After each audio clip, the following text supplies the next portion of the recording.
เพื่อเป็นการคำนับรับตอนกองประชุมใหญ่ครั้งที่1ของคณะพรรคแขวงไชยสมบูรณ์และวันสถาปนาสาธารณรัฐประชาธิปไตยประชาชนลาวครบรอบ 44 ปีแขวงไชยสมบูรณ์ได้เปิดพิธีขบวนการแข่งขันกีฬาบานเตะชิงขันทานเจ้าแขวงขึ้นในตอนบ่ายของวันที่ 11 พฤศจิกายน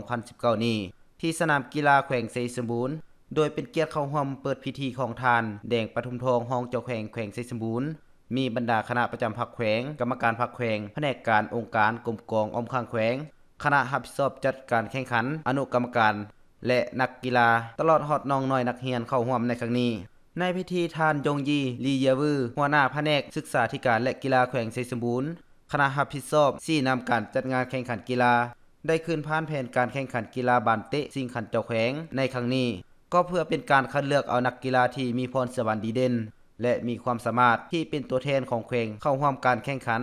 งานมหกรรมกีฬาแห่งชาติครั้งที่ 11 ที่แขวงเชียงขวางรับเกียรติเป็นเจ้าภาพในต้นปี 2020 ที่จะมาถึงไวๆนี้การแข่งขันกีฬาบานเตะมีนักกีฬาเข้าร่วมทั้งหมด 16 ทีมและแบ่งออกเป็น 4 สายพร้อมเดียวกันนั้นก็ยังได้ผ่านกฎระเบียบและกติกาของการแข่งขันกีฬาบานเตะให้นักกีฬาได้รับรู้และเข้าใจต่อกฎกติกาดังกล่าวการแข่งขันแม้นได้เริ่มแต่วันที่ 11 หา 27 พฤศจิกายน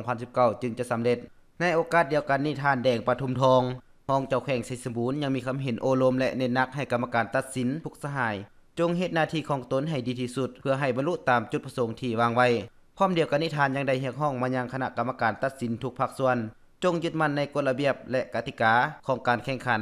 ให้มีความยุติธรรมโปร่งใสและถูกต้องเรียกร้องให้นักกีฬาทุกสหายจงพร้อมกันลิ้นสุดความสามารถรักษาได้ความสามัคคีไมตรีจิตมิตรภาพมีน้ำใจนักกีฬาเพื่อเฮ็ดให้บรรยากาศของการแข่งขันมีความเบิกบานม่วนซื่นจากนั้นท่านก็ได้เปิดพิธีการแข่งขันขึ้นอย่างเป็นทางการ